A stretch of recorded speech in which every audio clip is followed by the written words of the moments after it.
Good morning, everybody, and welcome to the OPT Network. This morning, we're having a conversation that if you're a coffee drinker, a tea drinker, or a drinker, you need to grab your drink, have a seat, and let's talk. This morning, we're talking about parents surviving adolescence. What we need to know, but most importantly, what we have no idea about. Our guest this morning is Dr. Carl Pickhardt. He is a Harvard graduate. He's a psychologist, and he is a prolific parenting author. He is the author of Surviving Your Child's Adolescence. He also writes a blog for Psychology Today, plus so many other things that he does. He's been helping parents and probably children figure it out, or adolescents figure it out, for 3+ decades. And this morning he joins us from Austin, Texas to have this very important conversation. Dr. Carl, good morning and welcome. Hey, well, it's good to be with you. It's good to have you. This is a tough conversation because people of my age, we really think about raising our children in many of the same ways that we were raised. Right. Some nuances change, but for the most part, we really tried. I know my husband and I, we probably tried to raise our son in a very old school, sort of new school way. Talk about what we don't understand about adolescence. Well, I think, adolescence is, it's least of all a science, more of an art, and mostly it's an adventure, and it's a different adventure with each kid. So even though you may feel like you found, you've had an easy road with the first child. If you have a second child, you're less likely to have two easy roads, and the roads will be different, and that's okay. So it's a learning experience each time. However, even though the process is confusing, I believe it is lawful. That is, certain kinds of changes unfold in a predictable way, and the job of parents is to get enough information so they can stay ahead of the growth curve. So when one of these changes happens, like in early adolescence, the kid gets more resistant or negative or private, they're not thrown by that. They understand that this is part of the process, and then they deal with it without overreacting and making what is a unforeseen change worse, because they have that, that's part of what their expectation is. Okay, so let's talk about the stages of adolescence, and the first stage being that age probably from 9 to about 13. Let's talk about how our young people start to change and start to become a little bit more independent. Yeah, there are two avenues of growth in adolescence. One is the detachment from childhood and family, and the goal of that is to finally, at the last stage of adolescence, end up being able to support a functional independence. The other one is to differentiate from parents and childhood and end up coming up with a fitting individual identity. And those are the two paths of growth that I think the kid follows. Well, in the course of that, what they're doing is they're taking increasing control over their lives. And you and I, as parents, are ceding more control over their lives. And our job is, how do we stay connected to this kid while adolescence is growing us apart? And that's our challenge. And so that takes a lot of communication. And it takes a lot of thinking about the process and getting ourselves informed about what that process looks like. And I think the reason, Dr. Pickhardt, that this conversation is so critical is so that those parents that have not arrived at early adolescence can start to get some information on when that time comes, on how to let them grow up. Right. But how to stay connected as parents, because as mothers, for sure, it's hard for us to let go. So let's talk about that fine line and that balance that needs to happen. Well, one example of letting go is worry. Because what happens is, as the kid starts to change, we start to worry about, what's going to happen to this kid. A lot of times parents feel like, worry's a bad thing. And the kid says, oh, you worry too much. But actually, worry is very, very functional, because what worry has to do is you are thinking ahead and thinking about later, and you're trying to take it like an early adolescent kid who's kind of embedded in now, and they're not thinking about later. What worry says is, well, I know, you want to go and hang out with your friends at the mall this weekend, and before we even consider that choice, let's think about, what might happen, that you might not feel comfortable about there. And the kid says, oh, you worry too much. And say, well, I'm not saying stuff will happen, but for example, suppose you got separated from your friends. What's your plan? What are you going to do? How are you going to take care of yourself?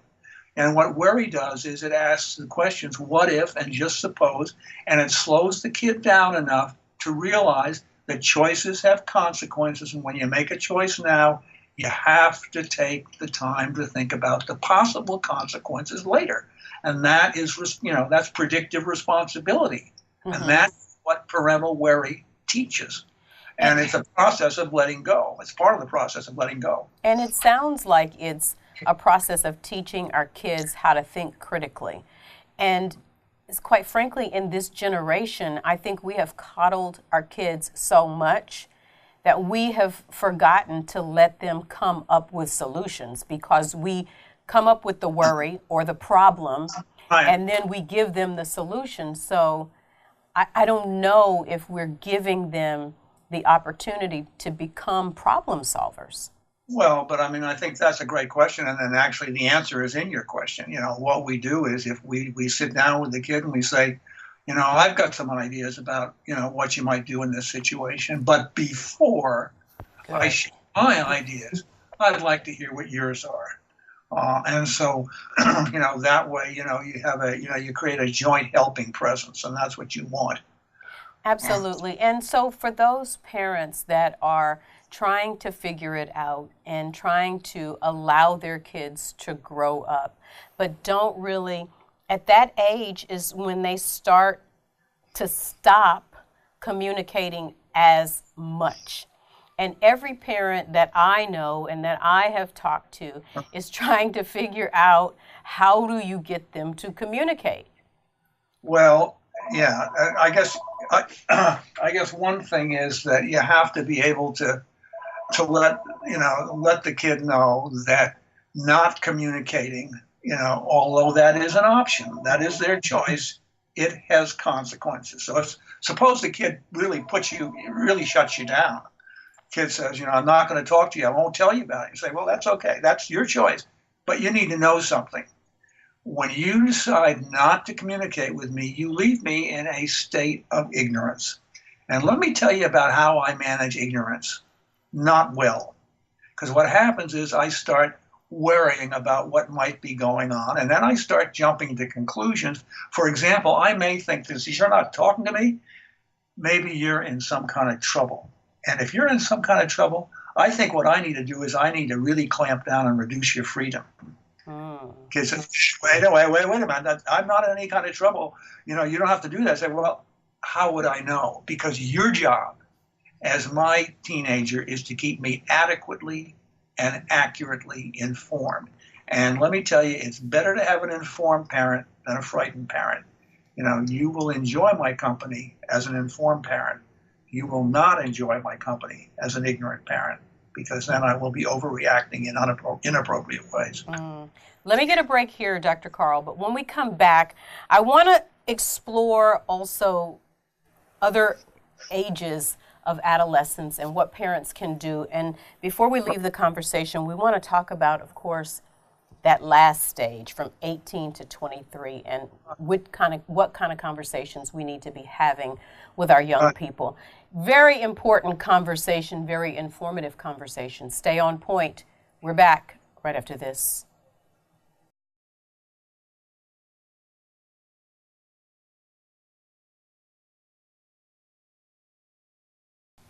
Welcome back, everybody, to the OPT Network. Our guest this morning is Dr. Carl Pickard, and we're talking about adolescence and the survival of adolescence and what every parent, grandparent, or person, couple, family who is raising a young person needs to know.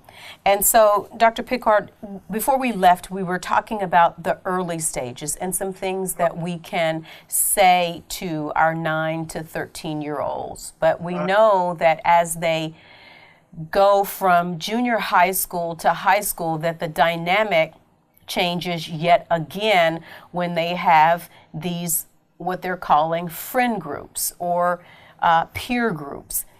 How do we help our kids? Because here's what my husband and I experience, and probably every parent. You teach your kid a set of values and morals that you live by. And then as they start to get a little bit older, high school, that starts to go in a little bit different direction. How do we keep that balanced if possible?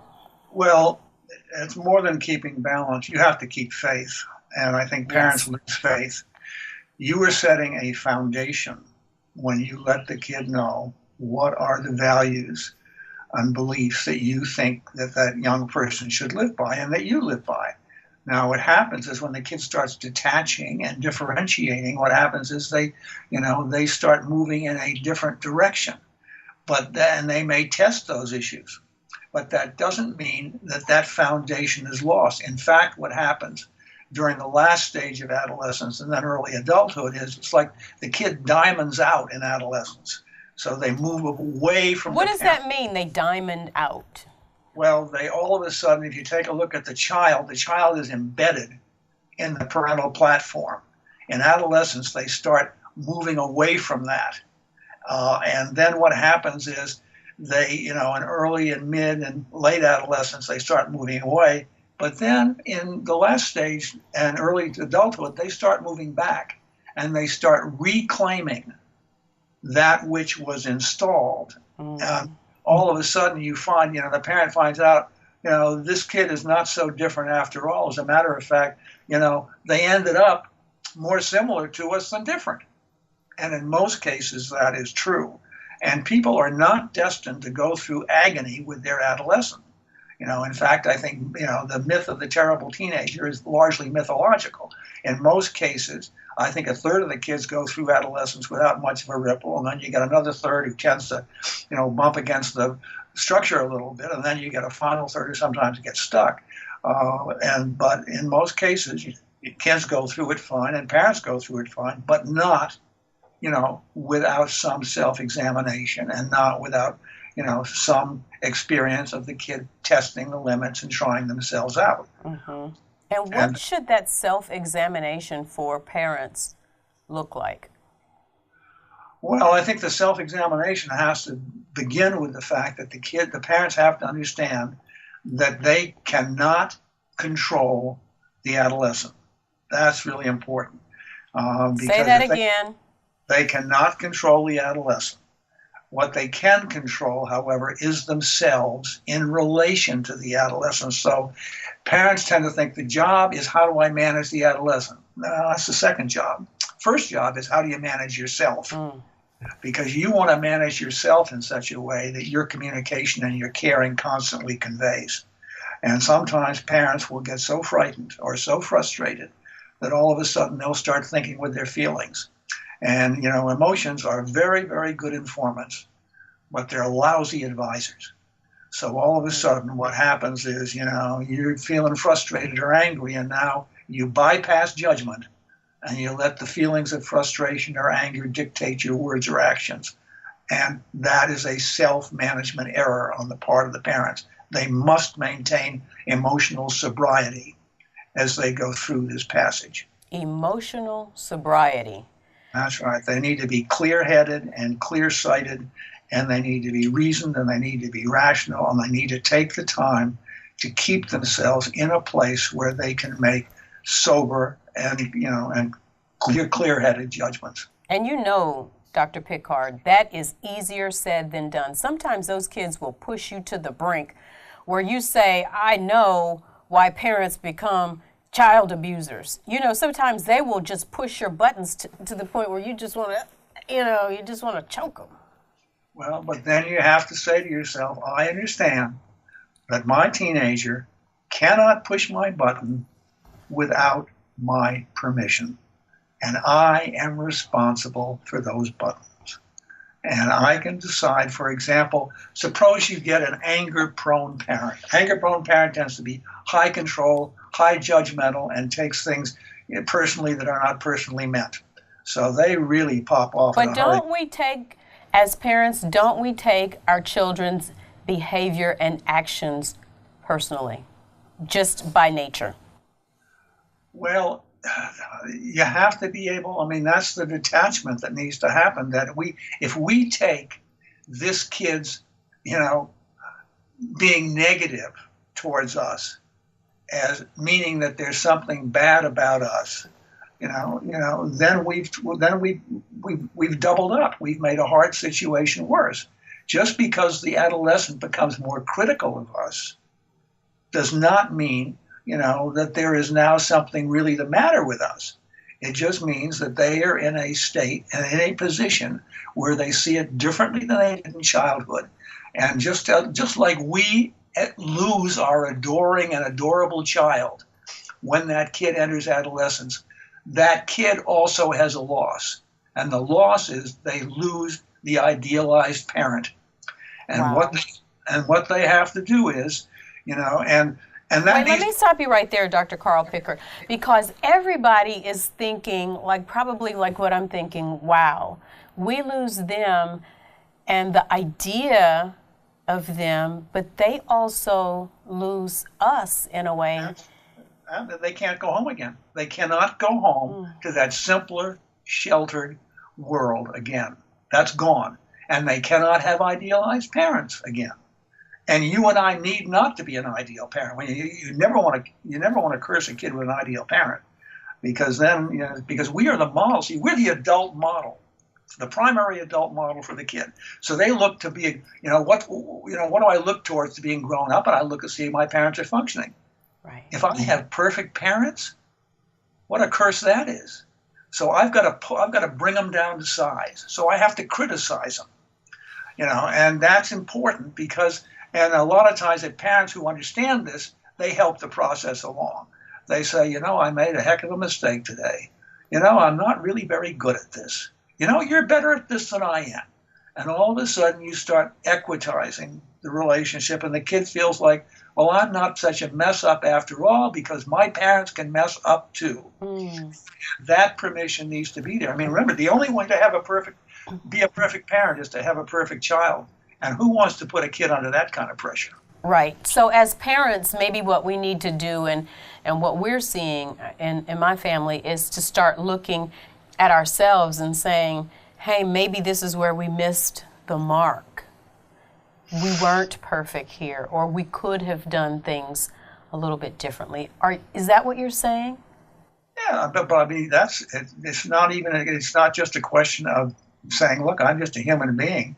All I can give is a mix of, strength and frailty and wisdom and stupidity and selfishness and consideration. And that's what I've got to offer. And we can actually have that conversation with the kid. We say, look, just so I'm not going to be, a perfect parent for you. Some of my calls, you won't agree with, and some of them looking back, I won't agree with. But, I did the best I could, with the information I had at the time. And I understand that, life is a trial and error process. And you and I learn, most of the most important things we learn about life is through mistake-based education. And so we make a choice and we have an unhappy consequence. And we say, well, I learned from that and I won't do that again, or I know better the next time. And that's life, man. Absolutely. Let me get a break here, Dr. Pickard. Stay on point. We're back right after this.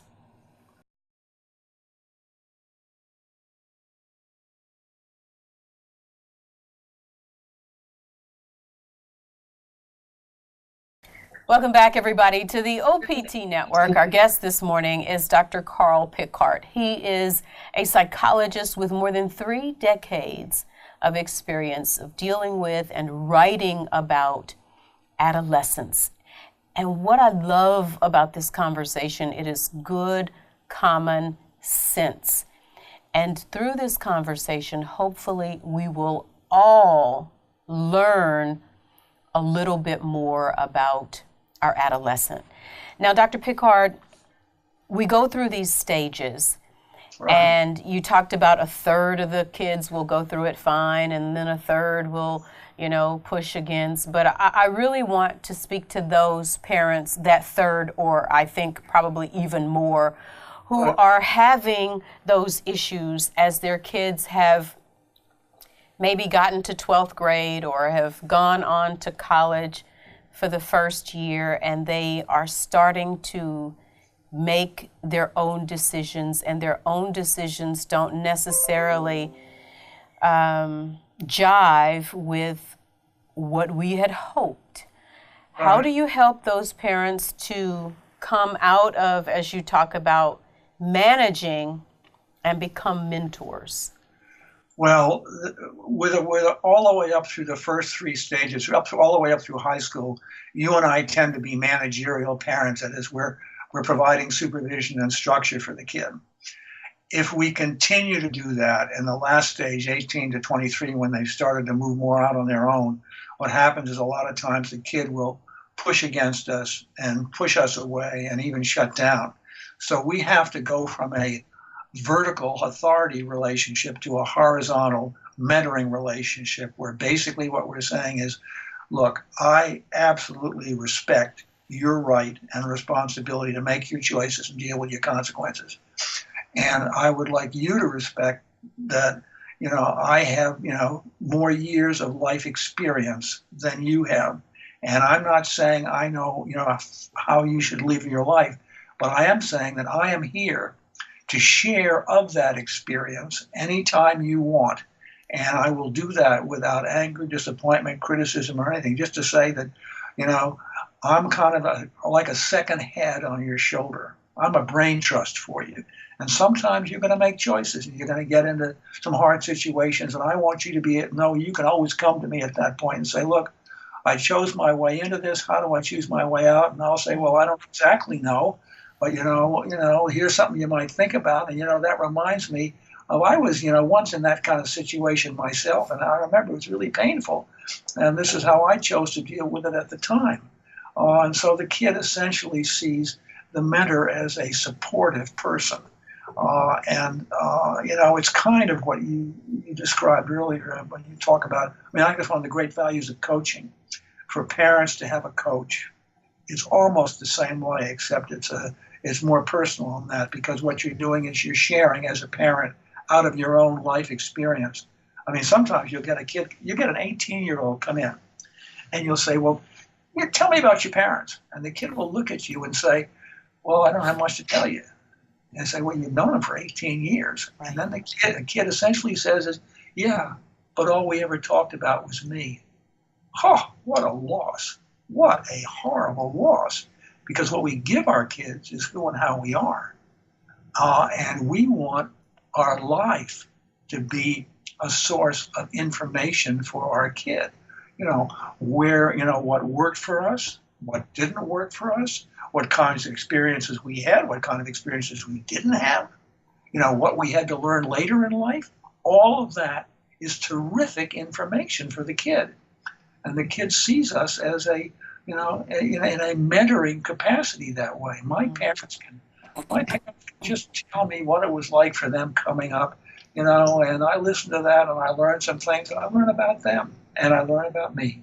Right. What we have found in our family is that we did all the talking, and we didn't allow for our son to talk back. And I think many families may find themselves in that situation. And I want you to talk about when a family needs to find a coach, because what we have found in our family is that we were not communicating with our son, and that it was incumbent upon him making the transition into manhood and us making the transition into mentorship to bring in a coach. When do families need to know? Because I think we're late in bringing a coach in. I think probably we should have brought a coach in much earlier. When do families need to know that they're not making that connection and that they need to have a coach? Well, I mean, part of the way you know the connection is the degree to which your kid is able to communicate with you. If your kid is not able to communicate with you, then all of a sudden that connection starts, breaking down. So, that's that statement. You want the kid, to, keep you adequately and accurately informed, and you also want to have positive ways of being together. I mean, that's one of the jobs of parents, particularly during hard times with their kid, is to keep creating positive choice points where they can engage with each other, in enjoyable ways. And you want to keep that open. And then the parent says, yeah, well, we invited the kid to go out for dinner with us, but they didn't want to go out. Right. Well, the parent takes that as rejection. Say, well, that's not the point. The kid, what you have to do is you have to keep that initiative up. And sometimes that kid will accept that initiative and you'll have a nice time together. It's not a question of, the kid not loving you or not caring for you. The kid has to be in an emotional place to be able to be with you in a way where they want to share with you. I mean, it's like when the younger adolescent says, I don't feel like talking to you. That kid is not lying. They are stating a fact of adolescent life, which is that the willingness to communicate depends on how they are feeling. And if the parent says, kid comes and says, I have something I need to talk to you about, and the parent's busy and says, well, let's do it in 10 minutes.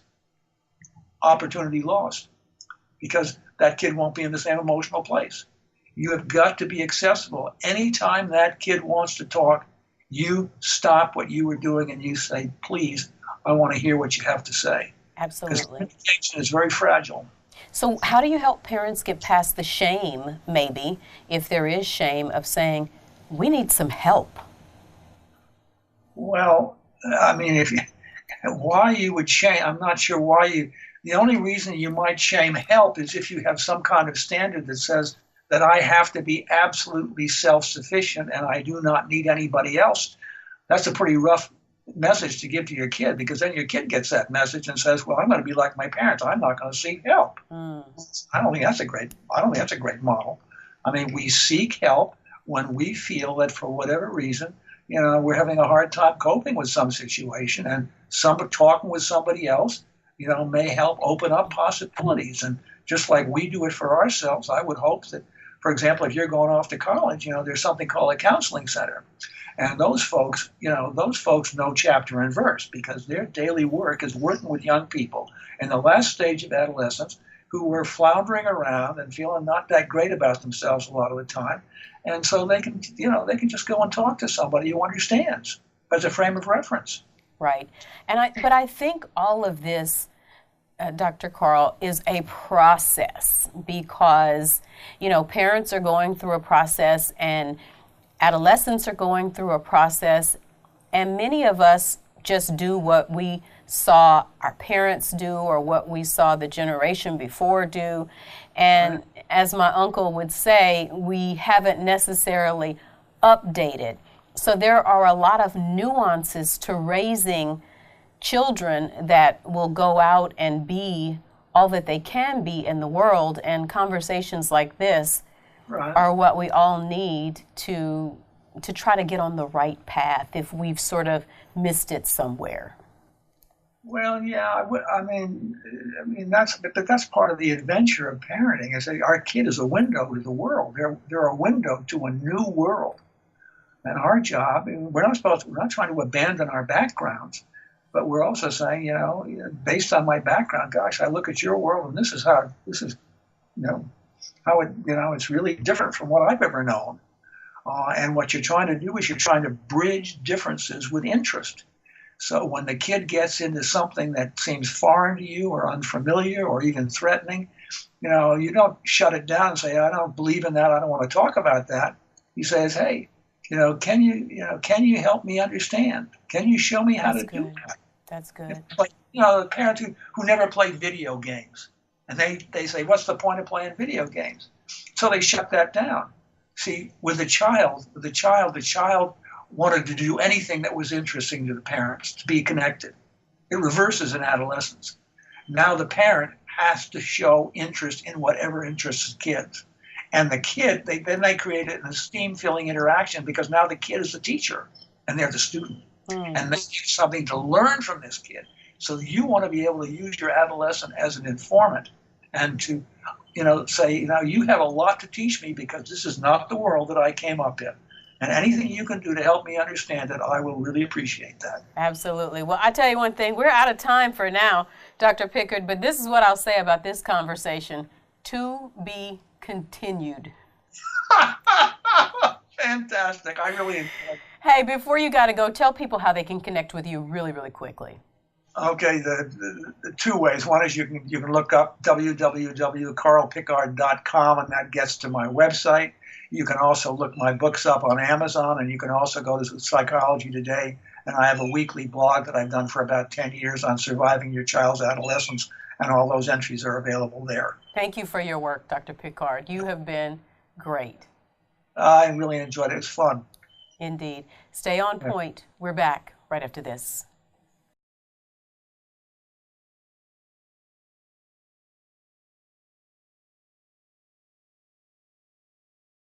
Good morning, everybody, and welcome. I'm Carlette Christmas. And I'm Glenda Stock, and this is our final point today on Point. For all those parents who are like us, who are going through, I say us, DC and I, going through surviving adolescence, our guest this morning is Dr. Carl Pickard, and he has written extensively on the subject. And for me, Glenda, it was my time on the sofa because it is so hard when you have been, I think, the director and the leader of your children's life, their whole life, and then you have to hand it over to them. And then when you hand it over to them, or you don't hand it over to them, but you see them change, it really, all in here, you just feel a sense of unrest. Sure. And I'm not a parent. But I'm certainly. You have helped raise a bunch of them. and a bunch of kids have crossed my path in different ways and different forms. And the agony and was your heart any less heavy? Oh, absolutely not. I shared with you off the set with my sister and her daughter who just had such a hard time. With her years of teenage years. And it just was traumatizing, sometimes the hurt and the pain and the agony that the whole family, it's a rippling effect. It doesn't stop just at your door, No. And I think, about it and stand and look at it as an aunt and a concerned sister and, and of course sometimes my emotions were more concerned for my sister, right. than they should have been, perhaps, than for the child. But at the end of it all and at the root of it all, his message that he has for us is to again understand when to kind of lay down the gauntlet, and really just allow that detachment to happen. Right. Allow that detachment to occur, and by simply saying, we are different adults. We are different people with Right. different ideals and different concepts that we are being governed by. And when you watched that detachment with Rhonda happen, how did she make it through that? I think for her there were a couple of attempted suicides that took place. Of course, there were drugs involved. For her daughter. And there was the failure on yes, her daughter's part to accept any degree any degree Responsibility. of responsibility. And it was always someone else's fault. And it was always, a friend, or it was always someone in the family, or it was always, had you done this, had you done that, or if you wouldn't be this way or that. And you reach a point of just totally realizing, until this child has some degree of willingness to look at their self. And, sadly, very sadly, it took years and years and years, and it took, hitting a brick wall, a real bad brick wall, and coming very close to losing her children, and 3 years of being away from those children at critical times in their life, before it finally switched, and the almighty intervention. And that's exactly what it took. And we say to this day, our grandmother's prayers, our great-grandmother's prayers, and all of those people's prayers laid up in heaven were required to salvage Monica. Sure. It really, really took that. Today, she is a vibrant, productive, amazing Christian woman with 4 beautiful children. And it's hard to believe sometimes, we look at it in awe, but it again. And yes, I can remember specifically my sister using the terms of tough love. And even for me to hear it from her, it was painful, and I know it was painful for her. I know it was just taking everything she had to not pick up the phone and not try to go find her and not try to, fix it. Absolutely. But we had done all that. We had done that time and time and time and time and time and time again, before she reached that point of saying, I can't do that anymore. I can't do it anymore. And it's a hard thing. Our guest today, I think, is incredible in how he coaches parents. Obviously, his articles and his direction and his advice is something that is priceless if you are going through this. Right. And yes, as we listen to you talk with our guest today, we know that you are indeed needing, wanting, and desiring Absolutely. answers, Absolutely. answers. But more than that, Glenda, the coaching. And, Sure. and we have reached out to a coach, and I think that's what parents, we sort of miss that piece. Sure. And here's what I want people to know. It doesn't matter how much money you make. It doesn't matter how good a job you think you did raising your kids, or how much money you don't have, or none of that matters when it comes to the 3 stages of adolescence. That's right. Exactly. And I think the guest today makes that very, very clear. That it's the tendency is to always turn the mirror back on yourself. What did I do wrong? Yeah.